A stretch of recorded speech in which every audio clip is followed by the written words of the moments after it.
Jai Om Vishnupad Paramahamsa Parividagacharya Srimad His Divine Grace Sri Bhakti Vedanta Swami Srila Prabhupada Ki Ananta Koti Vaishnavrinda Ki Grantaraj Srimad Bhagavatam Ki Gaura Premanandi.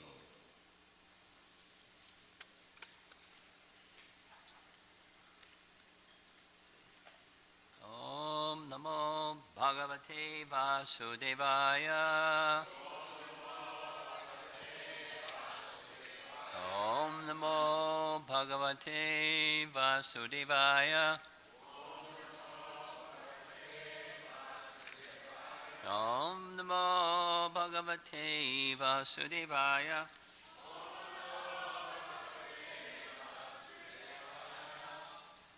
We're chanting together. Yeah, text 24. Yes?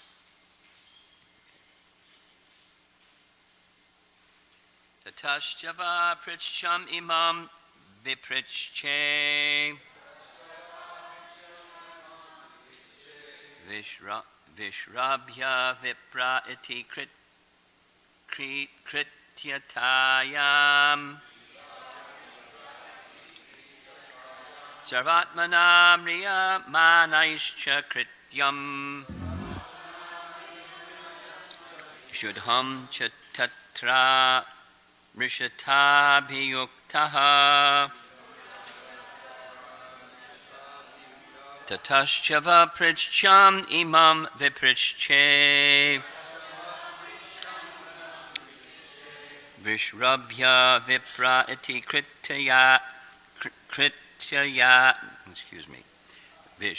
Vishrambhya vipra iti krityatayam Sarvatmanam riya manaischa krityam Shudham cha tatra rishatabhiyuktaha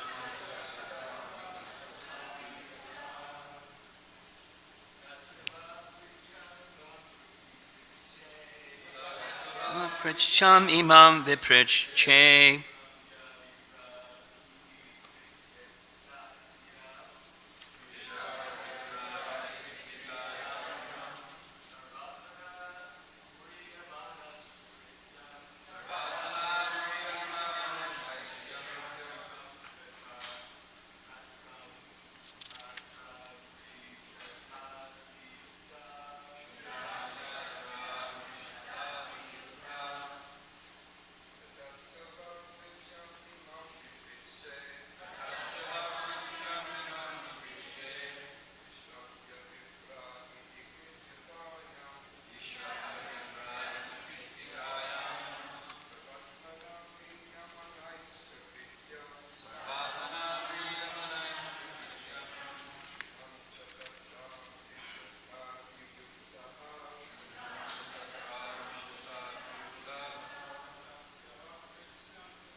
Ladies, please.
tataha, as such.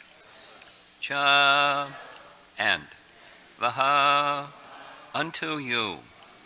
Pricham, that which is to be asked. Imam, this. Vipriche, beg to ask you. Vishrabhya, trustworthy. Vipraha, brahmanas. Iti, thus. Krityatayam, out of all different duties. Sarva atmana, by everyone. Mriyamanai, especially those who are just about to die. Cha, and. Krityam, dutiful. Shuddham, perfectly correct. Cha, and.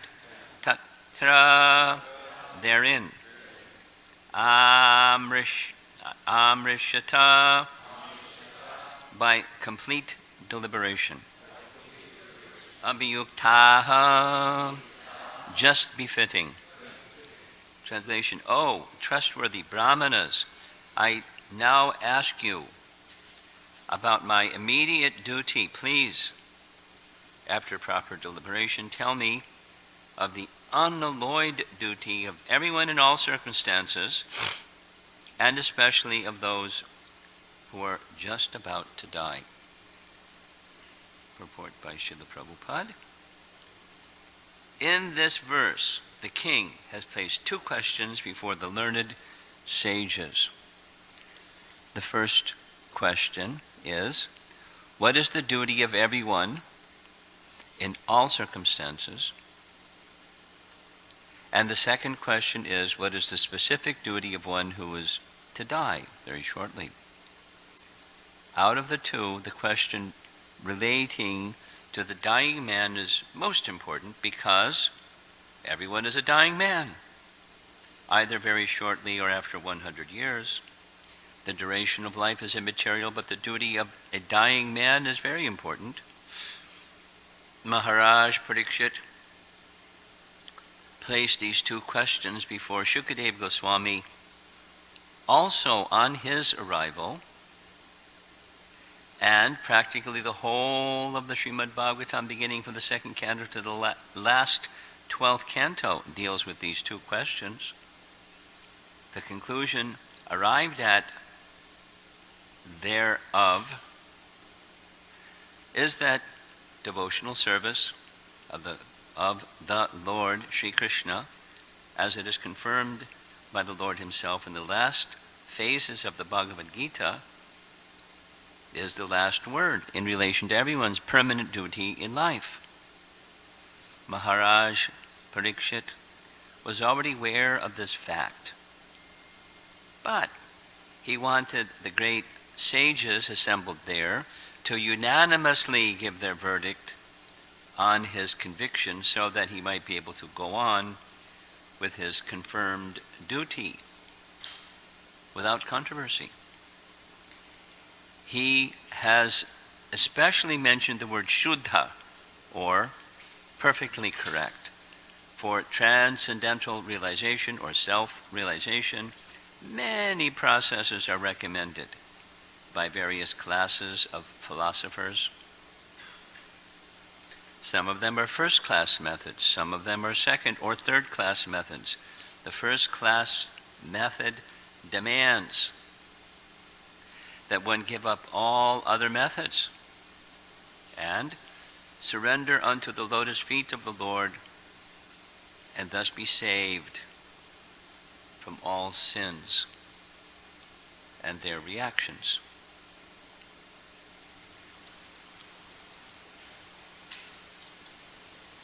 The very next verse, Shukadeva Goswami appears, and then there's a description of his features and how these very elevated, we heard yesterday how elevated, personified Vedas personalities just by, without even having ever seen him before, they immediately recognize, wow, and they rise and offer him a special seat. Hey, trick microphone stand. Thank you, Archita. It would have been a struggle. Saved by Archita Prabhu.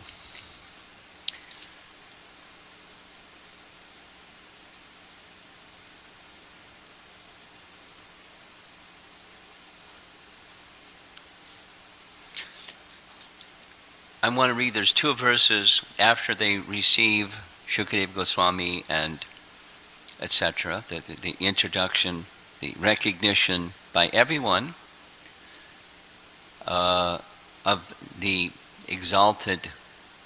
He hasn't said anything yet, but they recognize immediately just by his presence. Who can imagine how powerful he was? Of course, these are very qualified persons. Even the most qualified person is not so easily recognized by a worldly person, but they recognize. And so the two questions, text 37 and 38, those of you who don't like to look at these things.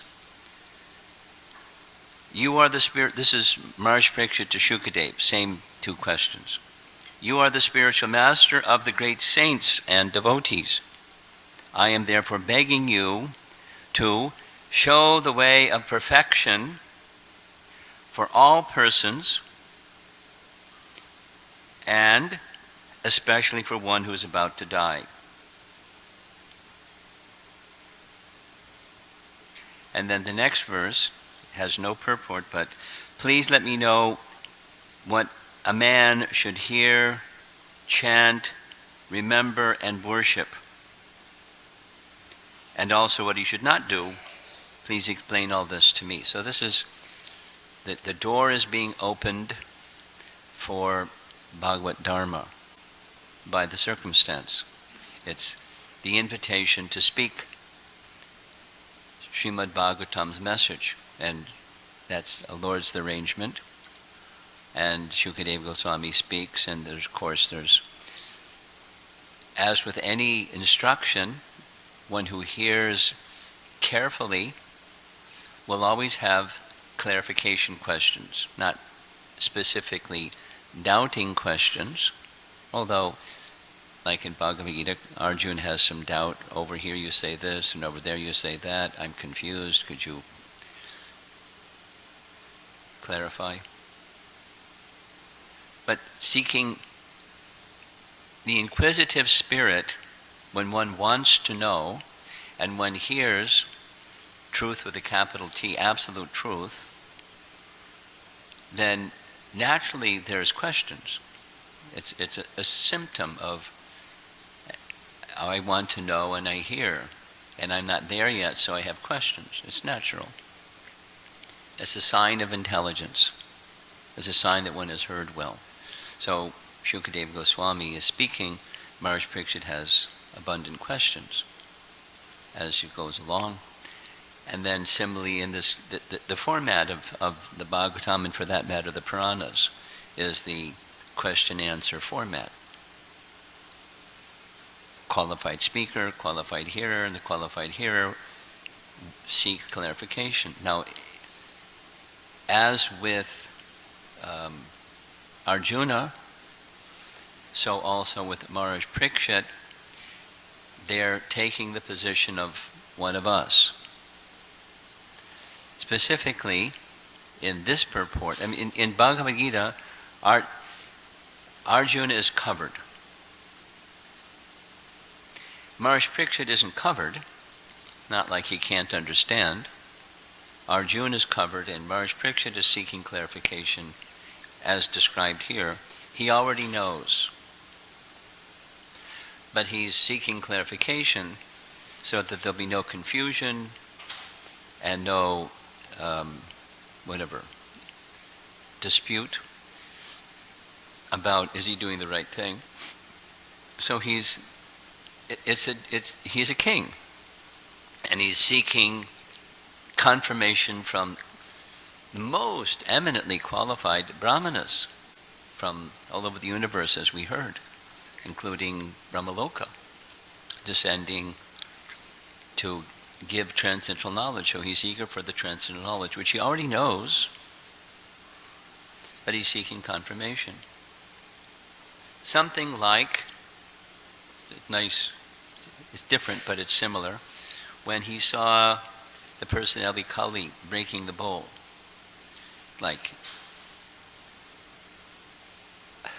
he saw it happening. He heard it, and he went there, and he saw it happening. But still he asked the bowl, who has done this? And then there's this interesting answer. Well, some people say, and some people say, and some people say.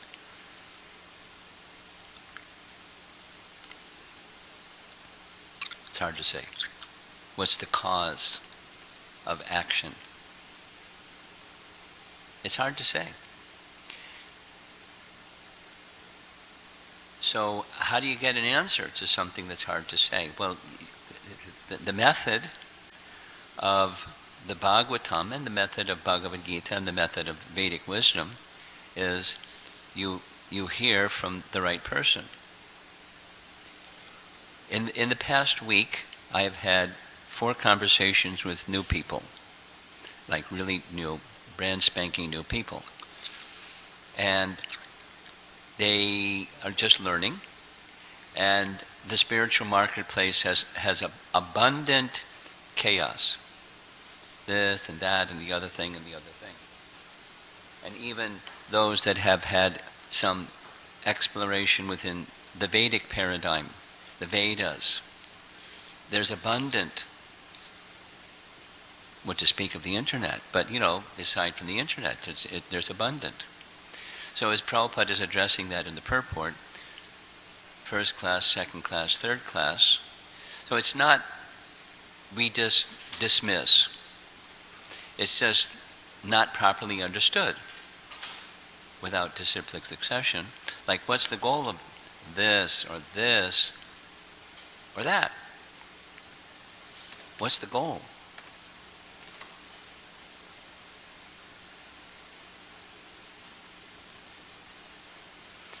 I'm going to tell a little story to illustrate this.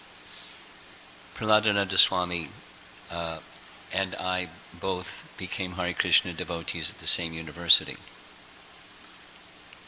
You remember me, this little fellow, when you were practicing already? You remember? Buffalo? Yeah, okay. So Rupanuga was in charge of that little center that was abundantly producing fruits. And then later, a few years later, he became the president in New York, and he continued his liking for college preaching, and I became his assistant because I also liked college preaching. I'll try to do it quickly because of time.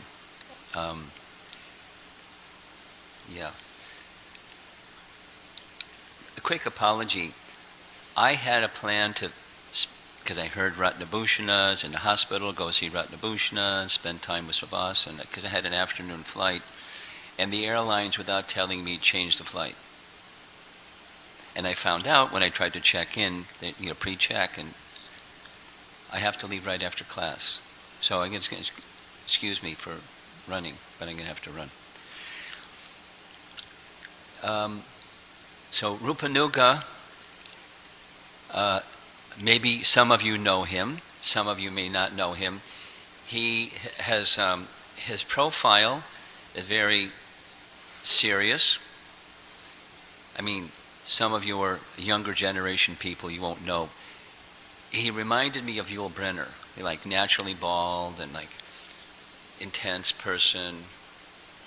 And so this was his format, without making it quick. We would have regular classroom classes, and his procedure was, he went, very formal. On the floor, he put without saying a word, he put a cloth. he put a picture of Gopal Krishna, Krishna with his arm around the cow and on a rock, and that picture.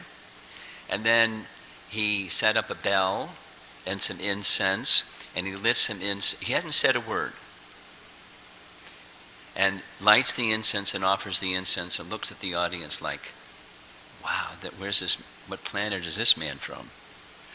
And then his first question was, what's the highest truth you know? It blew their mind. That's where he started. It's like, what's the goal of life and how to achieve it? That's where Chaitanya Mahaprabhu and Ramananda Roy had their discussion. So this is a college class. What's the highest truth you know? And he was paused, and they were like, what does he mean? And that's so. The question is certainly it woke everybody up. And so the question is, that's the question. Rather than Vedanta Sutra saying the upon reaching the human form of life, the mission of human form of life is to find out that from which everything comes. That's the highest truth. That's the Vedic understanding. Whatever that is, that's the highest truth, because everything else can be a truth. The second class, third class truth, a little slice of truth over here, a little slice of truth over there, and people get a little buzz from this little truth or that little truth, and they think that's it, because they don't know what the source of everything is. So this is, he wants to know the ultimate good. For he's no longer the king, because he's turned the kingdom over to his son, Janamejaya, but he has the spirit of a king. He's interested in all the praja, all the citizens. So he already knows, but he's asking for confirmation. And what is it that one is supposed to do who's about to die? And anyone that's heard Prabhupada's lectures knows he speaks about this a lot. Who can say how he had 7 days? Who can say they have 7 moments? Who can say? Who's not about to die? We're all about to die. Of course, the other is the duty of everyone. But anyway, Prabhupada has made emphasis on the about to die, because when you know that you're about to die, something happens. You get real serious. I know somebody that just went through a 8-hour brain surgery because they had a tumor in their brain. I don't know how and so that devotee became really serious, because he had no idea if he's going to wake up after the surgery. So he had a little notice, he has to undergo. So we don't know.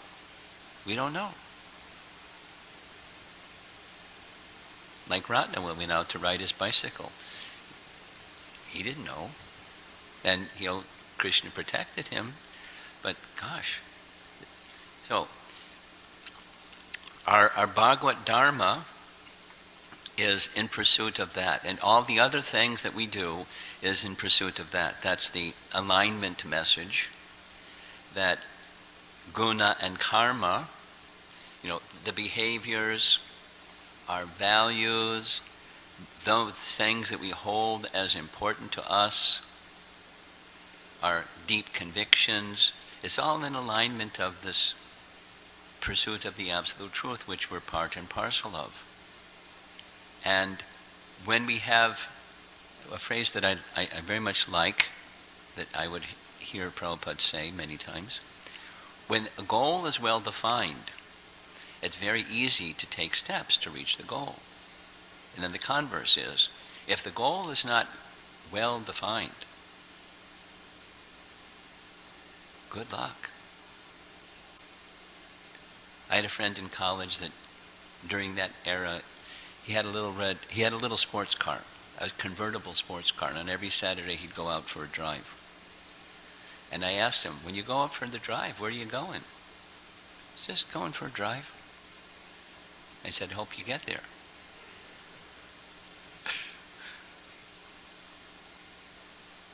If you don't have a goal, how are you going to even know that you got there? I'm going to end because here in Los Angeles everybody likes questions. So in a college program, University of Georgia in Athens, there was a new person, and the topic was a nice topic, and I was using this euphemistic language, the place of higher consciousness, because I don't want to spook anybody and say the God word or anything like that. So, the place of higher consciousness. So, he practices yoga, he does some meditation, he understands, yes, by meditation you can access a place of higher consciousness. How do you stay there? And then his other question was, I said, you have to have shelter, otherwise you can't stay there. So here's what shelter looks like. And then his other question was, when you get there, let's call it it. Do you have this realization that it isn't really it? You have to go to another it because it's that's not it. That's an interesting question. I said no. It's just an ocean has a bottom, but this it has no bottom. You just go deeper and deeper and deeper. It's a relationship with it. It's a person. It's a person, not it. So, one other thing. The language, the translation that Prabhupada is using here is duty. Now, it's not dharma, because commonly, dharma, that's Arjun's question, what is my duty? It's krita. Krita means to do. What am I supposed to do? But what we're supposed to do, that's what our duty is. And who today thinks, what's my duty? That is to say, when one doesn't have this goal, ultimate goal, then the goal is, using Prabhupada's language, sense gratification. Or fruitive activities. What's the purpose of fruitive activities? So you can get something, and every activity has a result, and you do something because you want to get something, and you want to be the enjoyer of that something. That's the default position of material consciousness.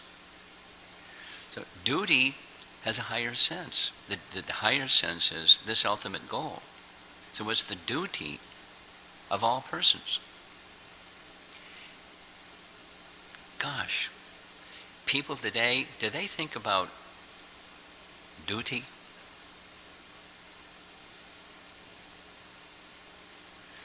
From the arguments with Krishna gives to Arjuna,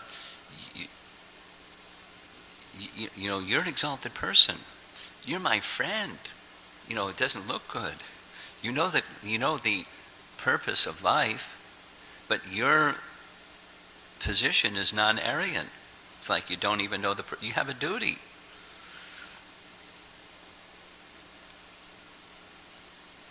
Anyway, there's many other references. Because of time, I'm not going to go there. But there are many other references where one forgets one's duty. Even exalted persons. Like a nice example. One is when Dhruva finds out that his stepbrother, Uttam, has been killed by the Yakshas. He has a Kshatriya duty, not just an option. It's a duty to punish those who make such an offense, not just because he's his brother. So he goes off and he loses it. He loses his sense of duty. He just starts wildly killing all the yakshas, left and right. So Swayambhuva Manu comes and says, Dhruva, you come from a great lineage. It doesn't become you. You're not representing our lineage properly. And Dhruva, please remember, Lord Vishnu, because he forgot. Lord Vishnu came and he promised you, you're going to go back to Godhead. You're going to have Dhruva Loka after you rule. And, just please remember who you are. It's like just a tap on the shoulder and he's okay. Most people don't have a sense of responsibility unto, in our case, our responsibility unto our founder Acharya, Srila Prabhupada, and to represent our founder Acharya. And that's a guiding vector that can keep us on the center of the road. And if we start moving off the center of the road, somebody can just tap us on the shoulder and say, hey, you're headed for the ditch. And that's all it takes. If we have that sense of duty to our founder Acharya and his principles and his emphasis and his mood, and we just get back to the center of the road. Because, so what he's being asked is duty, but what's the purpose of a duty? Is to reach a goal. And what's the goal?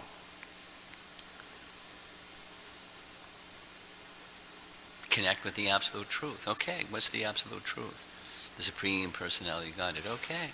Then we have this text 39 saying, hear, chant, worship, and always remember. That's our Bhagavad Dharma process. So as Prabhupada says, the whole Canto 2 to 12 is a response to that question, just expanding and elaborating.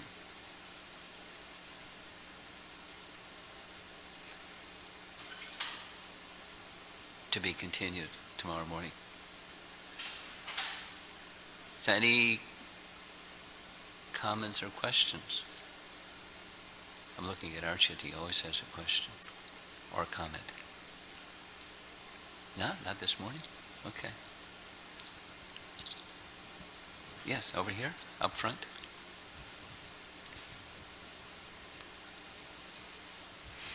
Thank you for the wonderful class, Swamiji.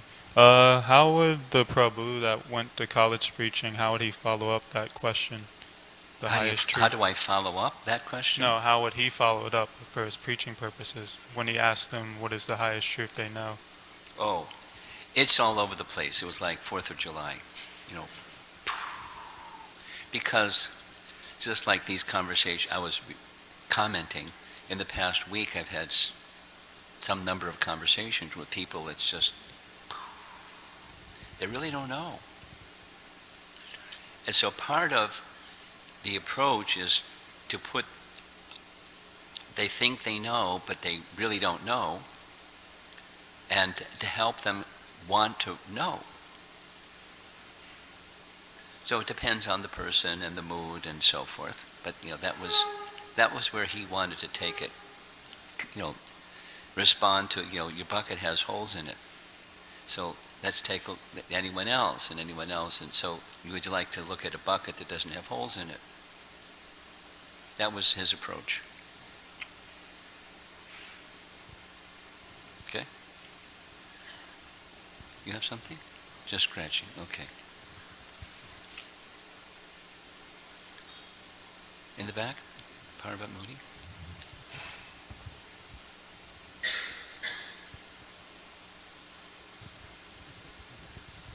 Our duty as devotees, as try to become devotees, is to give out the transcendental name. Give a what? Give out the transcendental name, which Srila Prabhupada has given us, his transcendental literature and prasadam. And that should be done everywhere we go. That is our duty as a devotee, and to get everybody else to know this and feel that happiness of doing that. Giving out the transcendental name, his transcendental literature, books. So you're making a comment? Yes. Okay, fantastic. That is our real That's the first class method. And get prasadam. first class. First class. I saw Amarendra yesterday, and I understand why he's visiting in LA, so we can offer a prayer to Rukmini Dwarkadish that he somehow, it becomes an instrument of increasing prasadam distribution. He's really fired up. Krishna lunch at UCLA. Federal court. Anything from the ladies' side? Yes, Radha Krishna. Guru Maharaj, sometimes I'm sure you have witnessed that you try to convey a message to somebody, you're speaking directly, and that person hears totally a different thing. They do what? They hear a different Oh, thing. it's very They common. hear what they want to hear. Hey, do you ever do that too? Not they. So, yeah, that's a comment. What's the question? So how do we recognize that this guy didn't get it, and how to correct it? Gently. That's how to.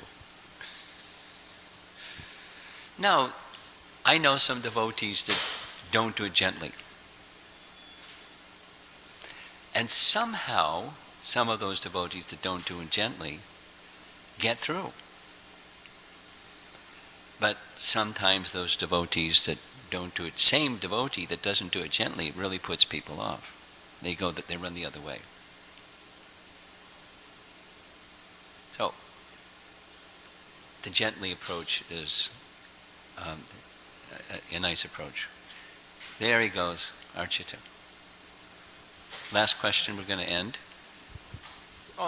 That was a very good question, and Lord Rishabhadev recommended in the fifth canto that the duty of the guru, the king, and the father is to instruct the subordinate. But if the subordinate doesn't respond appropriately, just keep giving the instruction and don't get angry. Just keep giving the instruction. So if you're speaking to somebody and they don't get it, just keep giving it to them. That's what Prabhupada did to us. He kept telling us, chant Hare Krishna, you're not responding. And he just kept telling us, and maybe we've gotten it, maybe we haven't, but we just have to keep hearing.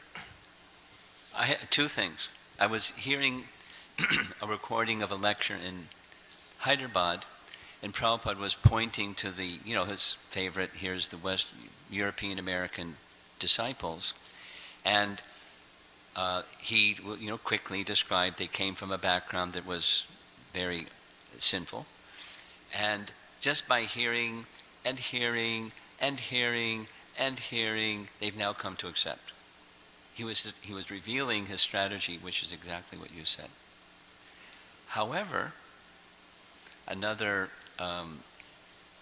was being interviewed by an Associated Press reporter, and his position, his predisposition was, Swamiji, you hold power over so many people, but you discourage people from doing things that is going to give upliftment and benefit to the society. And Prabhupada, without going into it, he gave a really simple example, and the man didn't get it, the man didn't get it, the man didn't get it, the man didn't get it. And finally Prabhupada turned to the devotees and said, this man is not very intelligent.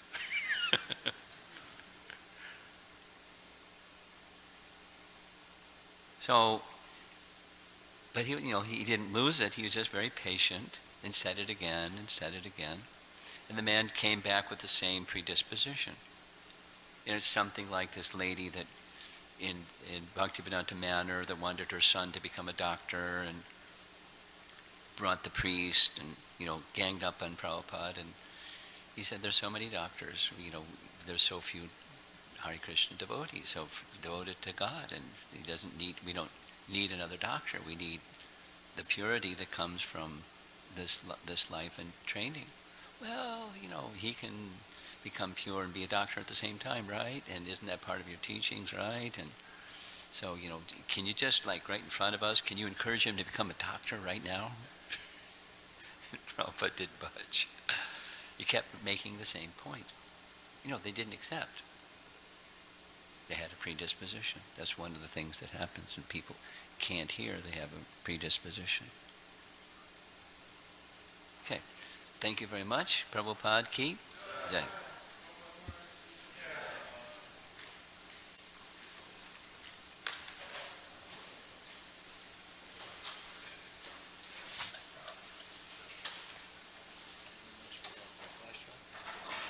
Okay. You got a warm jacket on. Yeah, I got a good quote for you. You've heard of Max Planck, right? I heard what? Max Planck? Yeah. Yeah. This is a quote from him that I think you You really want to send it to me? Because Yeah. there's a people Okay. waiting. Okay. I'll send Send it to me. I got that quote about,